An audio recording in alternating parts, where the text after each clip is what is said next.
Dr. Josefina Monasterio. Welcome back to Empowerment with Dr. Josefina, and I'm Laura Guttridge. And I'd also like to remind everyone that I have a little baby. Yeah, so people don't think I'm fat or anything. I'm still pregnant. You're funny. Yeah. She's pregnant. She's due next month. Yes. So she's no fat. Yeah, that's She's right. just pregnant. She's looking the way she's supposed to look. Go ahead. Going over the lesson. We're talking about negative people, dealing with the negativity of other people. And, you're right. You said that, it's everywhere. It's hard to get away from it.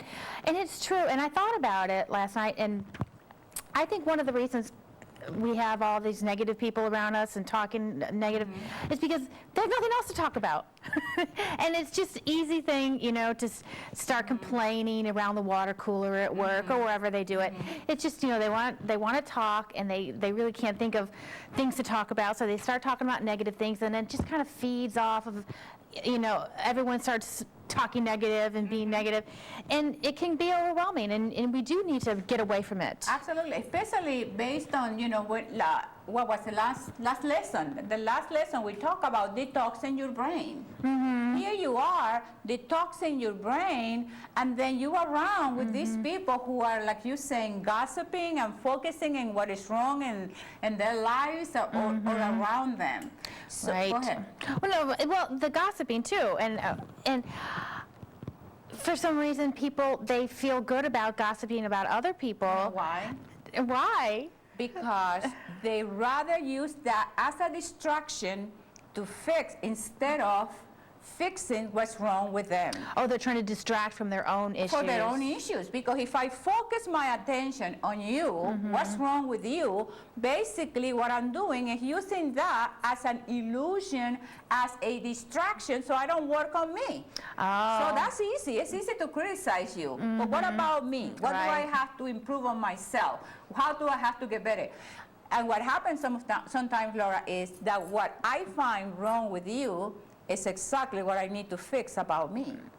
Oh, yeah, they're like projecting their own issues. Absolutely. But I was talking to my husband, Bobby, about this, and that's one of his pet peeves is gossiping. And I think one of the reasons is he doesn't want people gossiping about him. So it's like a do unto others thing. I'm not going to gossip about other people, and I don't want them to gossip about me. Exactly. So when he's around people, and he especially gets aggravated when it's men that are gossiping, because it's supposed to be a woman's thing, Exactly. supposedly. But men do it too. Yeah. You know who you are out there. She knows you. Oh, yeah. But he turns it around, and when they start saying negative things, he starts saying positive things about that person. And then it reminds that toxic person that, hey, we don't have to sit here and talk about all these toxic things. Exactly. We can talk about nice things about people. And it's also, Laura, it's a sign of low self-esteem. Because if you have friends or people that they feel good about who they are, and they are utilizing their power and their potential and reaching their goals and their dreams, these kind of human beings, they don't have time to sit around and worry about what's going on with you. So, it's a sign of low self-esteem. It's a distraction, so I don't take care of my own self and my own being. If you find yourself in that situation, then what happened also, the problem with that, Laura, is that when I sit around with you and I focus on what's wrong with everybody else, I'm reinforcing the negativity. And that is contagious. And that affects my productivity. Right. And my attitude. Right. And, and going back to last week's lesson about detoxing ourselves, and if we successfully do that, and then all of a sudden we're around these people that are, retoxifying us, if you will, then it's like you're starting back from square one again. Exactly, and I get that question a lot in my seminars, because when I teach my seminars, people ask me, well, what do I do about my relative? What about if you're living with somebody who's negative? My answer to that is you have to focus on you. Right. You have to focus on your attitude. You have to focus on what's right for you. And if you teach by example, that person sees you like, wow, you have a positive attitude, and things start happening to you successfully, good stuff is happening to you. People want to, to emulate you, to imitate you, because positive attitude and good attitude are contagious. Right. Unfortunately, most of the time, it's the negative attitude that is out there, the the toxicity, that stuff. Anything else? Well, we find ourselves, like the negative people, they're very, like you said, very preoccupied with that, and they can't concentrate on their own issues, and maybe, like you said, it's their, way of distracting away from them doing something with their lives, and detoxing their own selves. Absolutely. Because, in my experience, people who are successful, people who are achieving goals, dreams, and doing exactly what it is that they want, through your own personal experience, that you don't have time for nonsense. Right. Because you invest in your time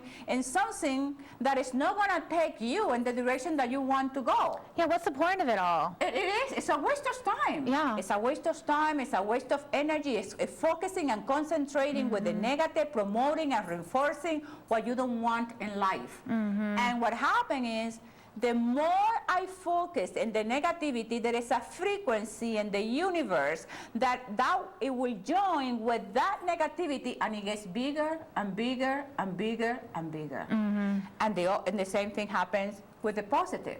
Right. If you join with that frequency of goodness, kindness, love, compassion, then you reinforce that into your life.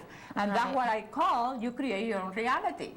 Yeah. By your thoughts. Absolutely. And I'm positive that there are some people that are constantly on the phone 24/7 talking with different friends, just gossiping negatively about other women or other people, and at the workplace. I mean, it's everywhere. And there's only so much time in the day. Exactly. I mean, You we have have things to 24 get hours. done. It's 24 hours. Yeah, we need to sleep 8 of those hours, Exactly. and then we have. And you work 8. Yeah. And then what happened to the other 8? Yeah. But going back to the women thing, and it's, especially with women sometimes they don't know, and that's what I get a lot in my seminars. They don't know how to deal with negative people, toxic people, because we are trained to be nurturing. That's true. We don't want to be rude. We don't want to hurt somebody else's feelings. And then we don't know how to tell them, you suck in the air out of me and get out of my life. You out. And then they get on the phone and talk with their other friends. That Josefina, she's mean. Exactly. Well, You have to stand up for yourself, though. You should do. You should do. I remember when I was in Cambridge High School in Massachusetts, I was living my dream. I was doing the job that I've been dreaming all my life. And of course, I didn't have time to sit in the cafeteria with the rest of the teachers to drink coffee and eat donut and complain about the system. I was living my dream. So you're an outcast then. Exactly. For probably about 6-8 years.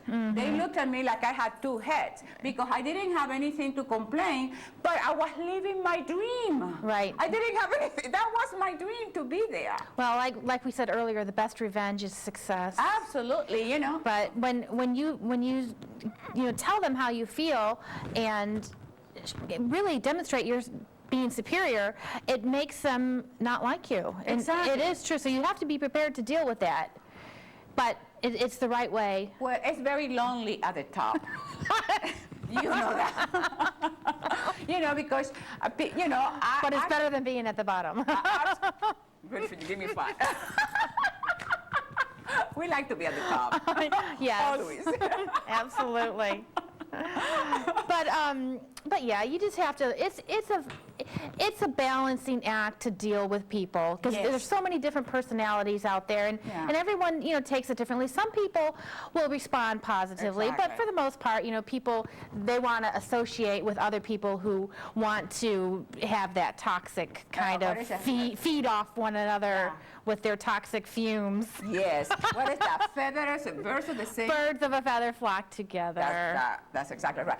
And that doesn't mean that you cannot listen to people, because sometimes people want a sounding board, and you can distinguish between, okay, that person needs to be heard, that she just or he wants just to express his feelings. That's okay. You can hear, you can help, you can offer options, opportunities, challenges, that kind of thing. But you have to separate the ones who just want to complain constantly, repeatedly, all the time, and they don't want any solution. They don't want anything to solve the problem. They just want to keep digging in and digging deeper and deeper and deeper, and then you should not be in that environment because it's detrimental to your physical, emotional health. Absolutely. And you know, I think we sort of touched on the fact that it's mostly women that do, you know, the gossiping and this negative. I mean, it as odd as it is, I mean, it is a truth. And I think maybe one of the reasons is because men are busy with their careers. Exactly. And they don't have time for that. And that should be an example for women